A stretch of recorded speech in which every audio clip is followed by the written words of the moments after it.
JBN, we keep you informed. Westmoreland man charged following gun seizure. The police in Westmoreland seized a gun and 1 round of ammunition during an operation in Newmarket on Sunday. The police report that at about 10:30 a.m., a team was in the area when the premises was searched and a 9mm pistol with 1 9mm round was found under a board in one of the bedrooms. 1 man was taken into custody in relation to the seizure. His identity has been withheld pending further investigations. Robber caught in the act by police. The swift action by the police led to a robbery suspect being arrested moments after robbing a complainant of over $215,000 Jamaican dollars at West Parade in downtown Kingston on Sunday, August 8. The perpetrator has been identified as 34-year-old Kemar Black of Luke Lane, Kingston, who has been charged with robbery with aggravation.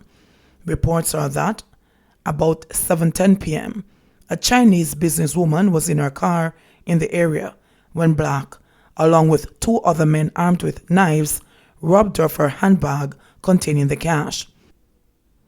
Police who were in the vicinity at the time sprang into action and gave chase on foot when Black was caught. The cash was found in his pocket following a search. The other men managed to escape. Anger boils over as shoppers protest St. Thomas quarantine.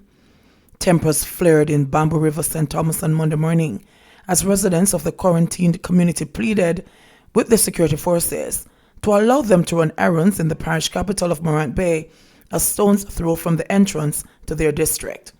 Monday marked the first of 3 shopping days per week allowed by the government to the residents of Church Corner, Bamboo River, and areas of Summit, which were placed under lockdown on Independence Day because of a rash of coronavirus cases.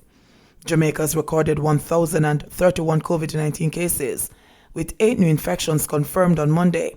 14 people have died.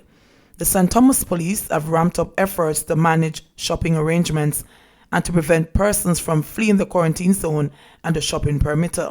However, the residents have described the process as inefficient and undignified. Angela Johnson of Bamboo River said that despite being allowed to exit the community, she was being prevented by the security forces from going into the town to access money to purchase food for her 3 children. They tell us that we should have come out today and do some shopping. And when we come out, them block us on the road. They must send us to the supermarket to go and shop, and we can't do that without money, Johnson said. I wanted to go to Western Union to collect money to shop, and they must say we can't pass. Johnson said that residents were caught off guard by the imposition of the quarantine shortly after sunset on August 6 and could not make the necessary preparations. Now they are treating us like we are animals or we are make corona, and people have been cheating the system because you have people from the same community who are walking on the other side of the road, Johnson added. Another resident was upset that she was prevented from collecting a pension check at the post office. I was cleared at the entrance of the community, but when I was to go into Morant Bay, they don't want us to pass. And we were there for over an hour. It is unfair. One set said we can't come out, and when we reach out, another set said we can't pass, the resident recounted. Security Minister introduces electronic traffic ticketing. The Ministry of National Security, in partnership with eGov Jamaica Limited, today launched the pilot for the new handheld traffic ticketing solution. It will allow traffic police to issue tickets electronically. The ministry said the pilot was launched with 100 smart Android devices and portable printers, which will allow officers to access drivers' vehicle information and ticketing history. It added that the devices will eliminate inefficiencies caused by historical reliance on manual, paper-based ticketing and data entry. Wholeness blasts PMP hecklers on Trelawney tour. Leader of the Jamaica Labour Party, JLP, and the Prime Minister Andrew Holness blasted unruly supporters of the opposition People's National Party, PMP, who invaded his campaign tour of the Trelawney Northern constituency in Falmouth yesterday afternoon. Anyone who is a subscriber to the Jamaica Labour Party, you will know that you do not have my support. If another political party is having their event and you turn up and disturb it, you do not have my support. Wholeness told jubilant JLP supporters in Water Square, Falmouth. Holness kicked off his campaign shortly after midday yesterday in Davis Pen before rolling into Falmouth, where orange-clad PMP supporters echoed their JLP opponents and obstructed his motorcade as he entered Water Square.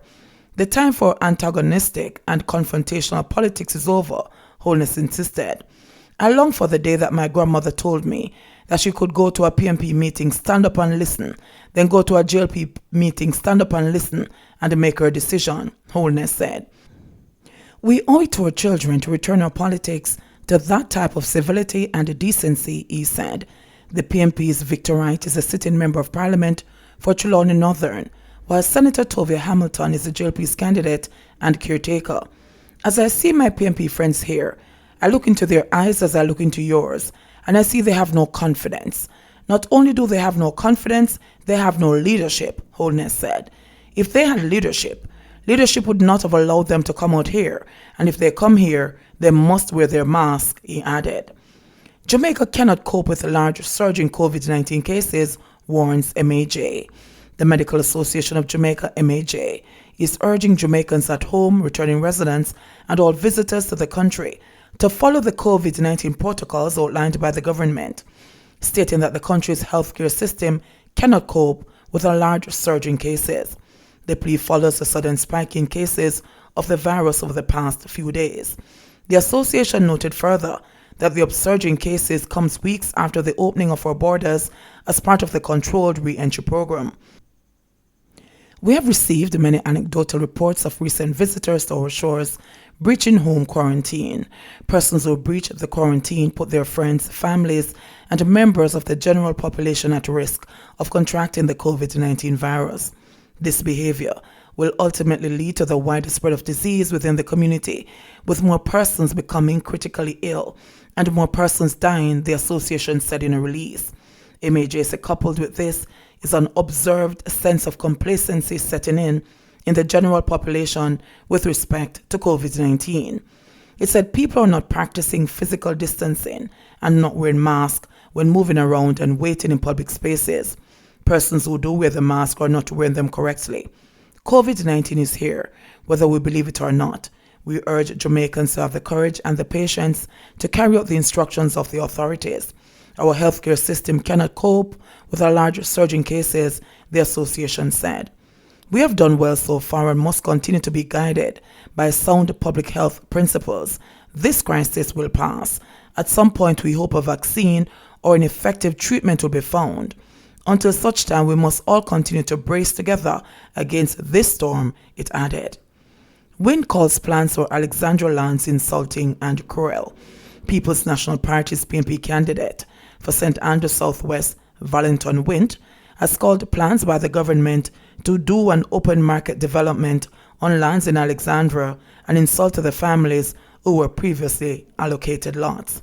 In a statement today, Wind said undeveloped lots were allocated in 2005 to families in the farming belt who have lived in the community, having been displaced by bauxite mining. Turning your back on the people who have been waiting and hoping for help with housing is cruel for a government who claims that it cares, he charged. The PMP candidate called the move a complete slap in the face for the more than 100 families said to be impacted. These small farmers have been waiting for help to build their houses for a long time, but the government now comes with a project which overlooks them and disregards the sacrifice made by the generations of their families, Wind added. He said that the infrastructural plan for lands in Alexandria were approved by the parish council for the resettlement of some 150 families in 2012.